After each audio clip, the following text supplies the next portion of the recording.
আসসালামু আলাইকুম। আজকে আমি একটা ভিডিও আপনাদের সামনে নিয়ে আসলাম।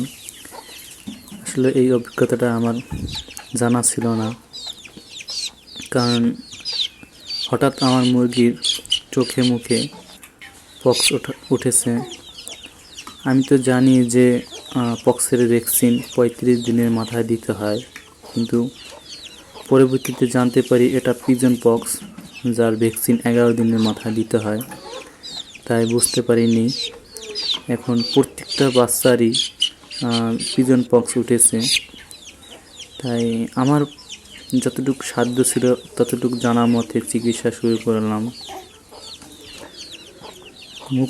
বাচ্চার মুখে কিভাবে উঠেছে, তাই আমি প্রতিদিন দুবেলা করে সরিষার তেল ক্ষত স্থানে দিয়ে রাখি এবং পাশাপাশি পিফ্লক্স ভেট নামের একটি মেডিসিন আছে।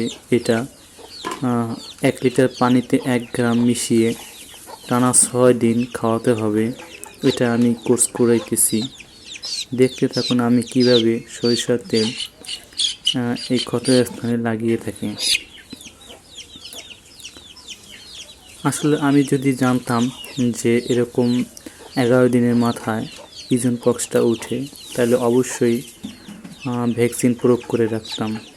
হয়তো আমার পিজন পক্সের ভ্যাকসিনটার সম্পর্কে ধারণা ছিল না, জানা ছিল না। আর পিজন পক্সের মূলত মশা থেকে আসে, তাই খামারের ভিতর কিছু মশা সৃষ্টি হয়েছিল। হয়তো কাজের কারণে আমি খেয়াল করতে পারি নাই, এই জন্য এই মশাগুলোর আক্রমণে বাচ্চার মুখে গোটা পক্স উঠেছে। তাই আপনাদের খামার বা মুরগির বাসস্থান যদি থাকে অবশ্যই নিয়মিত পরিষ্কার করে রাখবেন। বিশেষ করে পানি বা পায়খানা এগুলো থাকলে অবশ্যই পরিষ্কার করে রাখবেন, যাতে মশা সৃষ্টি না হয়। আর যদি মশা খামার বা বাসস্থানে থাকে মুরগির, অবশ্যই তা দূরীকরণের ব্যবস্থা নেবেন। হয়তো পরিষ্কার রাখবেন, তারপর আপনার মশা তাড়ানোর জন্য সন্ধ্যাবেলা ধোয়া দিয়ে রাখতে পারেন, অথবা নেটফল বা মশা তাড়ানোর স্প্রে এগুলো দিয়ে রাখবেন, যাতে মশা আক্রমণে পিজন পক্সটা না উঠতে পারে। আর পিজন পক্সের সাথে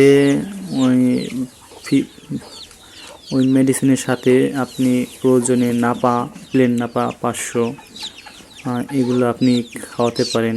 একটা নাপা 3 ভাগের 1 ভাগ গুঁড়া করে তারপর প্রতিদিন 1 বেলা করে খাওয়াতেন, এতে তাড়াতাড়ি সুফল পাওয়া যাবে ইনশাল্লাহ। আলহামদুলিল্লাহ, আগের থেকে আমার এই বাচ্চাগুলোর ঘা অতি দ্রুততার সাথে শুকিয়ে যাচ্ছে।